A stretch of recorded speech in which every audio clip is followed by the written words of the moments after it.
வாரம் ஒரு தடவை என்னை சமைச்சு சாப்பிட்டுட்டு வந்தீங்கன்னா, ப்ரெஷர் சுகரை அடியோட விரட்டிருவேன்னு சொல்கிற கோவக்காயை வச்சு ஒரு தொக்கு பண்ணலாமா? கடாயில் 2 டேபிள் ஸ்பூன் எண்ணெய், 1/2 ஸ்பூன் ஜீரகம், 1/2 ஸ்பூன் கடுகு, ஒரு பெரிய வெங்காயம், தேவையான அளவு உப்பு சேர்த்து வதக்கிக்கலாம்.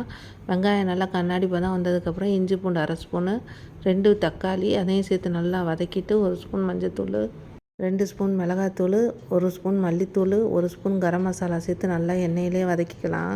மசாலா வாசனை போகிற வரலையும் அதிலே தான் வதக்கணும். அப்போ தான் நல்லாயிருக்கும். மசாலா வாசனைலாம் போனதுக்கப்புறம் கோவக்காய் அதில் சேர்த்துடலாம். வெட்டி வச்சதை சேர்த்து ஒரு பரட்டி விட்டு முழுகிற அளவுக்கு ஒரு டம்ளர் தண்ணி ஊற்றி நல்லா மூடி வச்சு வேக வைக்கணும். அப்பப்போ திறந்து விட்டு கிளறி விட்டுட்டே இருக்கணும், அடி பிடிச்சிடக்கூடாது.